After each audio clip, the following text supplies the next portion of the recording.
প্রিয় উপস্থিতি, ৭ই নভেম্বরের ঐতিহাসিক গুরুত্ব এবং ৭ই নভেম্বর যে সিপাহী জনতার বিপ্লব সাধিত হয়েছিল সেই সম্পর্কে আমাদের নেতা জনাব সালাউদ্দিন আহমেদ বক্তব্য রাখবেন।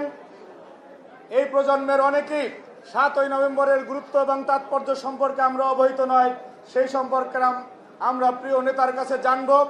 শুধু এই প্রসঙ্গে বর্তমান বাস্তবতা একটি কথা বলতে চাই। আমরা দেখি বাংলাদেশে গত জুলাই অভ্যুত্থানে ঘটে যাওয়া বাংলাদেশের সাধারণ মানুষের যে স্বতঃস্ফূর্ত বিপ্লব ছিল, সেই বিপ্লবের একটি পর্যায়ে আমরা দেখেছি বাংলাদেশের দেশপ্রেমিক সেনাবাহিনী সাধারণ জনগণের সাথে একাত্মতা পোষণ করে সেনাবাহিনী যখন বলেছিল যে বাংলাদেশের সাধারণ জনগণের বুকে গুলি চলবে না, সেনাপ্রধান ওয়াকারুজ্জামান যখন বলেছিল যে আর বেশি কাঁদালে উড়াল দিব আকাশে, তার শব্দ চয়নের মাধ্যমে বুঝিয়ে দিয়েছিল যে যেই সেনাবাহিনী সাধারণ জনগণের ট্যাক্সের টাকায় চলে, সেই সেনাবাহিনী মানুষের বুকে গুলি চালাবে না।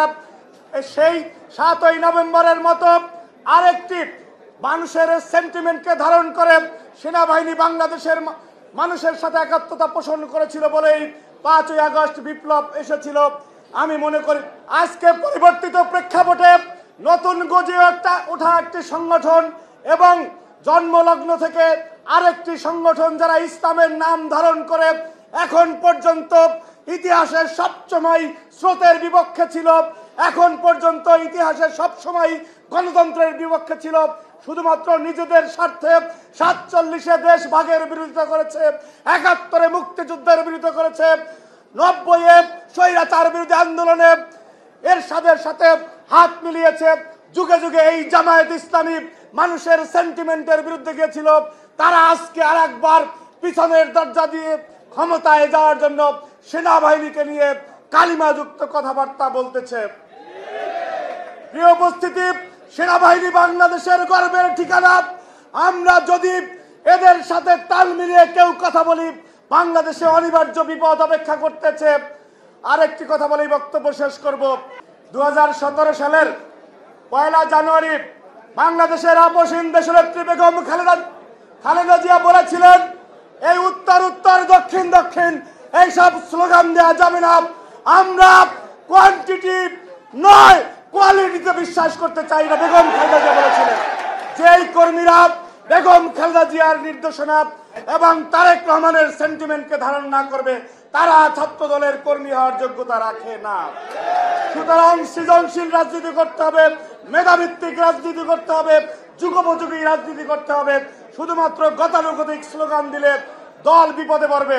আমার বক্তব্য শেষ, প্লিজ প্লিজ প্লিজ বক্তব্য শেষ। আজকের যে প্রেক্ষাপট, নভেম্বরে দেখলাম যে আওয়ামী লীগ প্রোগ্রাম দিয়েছে কি ঢাকায় নাকি লকডাউন, হাসিনার এই রায় হবে সেজন্য নাকি লকডাউন দিয়েছে। বেশ ভালো কথা, লকডাউন দিছে। পাশাপাশি ওনাদের যাদের গোপনে প্রেম হয় আওয়ামী লীগের সাথে যাদের, তারাও আবার একই সময়ে কর্মসূচি দিয়েছে। সেই দলটার নাম কি? জামায়াত ইসলামী। ইসলামী দল সহ কর্মসূচি দিয়েছে যে একই সময়ে। দেখেন, বাংলাদেশে একটি অস্থিরতা তৈরি করার জন্য গোপনে গোপনে যে আতাত রয়েছে, ৭১-এর পরাজিত শক্তি আর ২৪-এর পরাজিত শক্তি মিলে বাংলাদেশকে অনিবার্য বিপদের দিকে ঠেলে দিতে যাচ্ছে। এই ষড়যন্ত্র ছাত্র দল সজাগ থাকতে সফল হতে দেব না ইনশাআল্লাহ। এই নভেম্বরের অথবা ডিসেম্বরের প্রথম সপ্তাহে আগামী বাংলাদেশের অনিবার্য নেতৃত্ব, বাংলাদেশের সাধারণ মানুষ যার অপেক্ষায় আছে, সেই তারেক রহমান যেদিন বিমানবন্দরে নামবে সকল ষড়যন্ত্র ভেস্তে যাবে এবং বাংলাদেশ গণতন্ত্রের পথে মহাযাত্রা শুরু করবে। সেই যাত্রায় সবাই আমরা ঐক্যবদ্ধভাবে রাজপথে থাকবো, সজাগ থাকবো, সচেতন থাকবো, ষড়যন্ত্র রুখে দিব ইনশাআল্লাহ। সবাইকে ধন্যবাদ। আসসালামু আলাইকুম।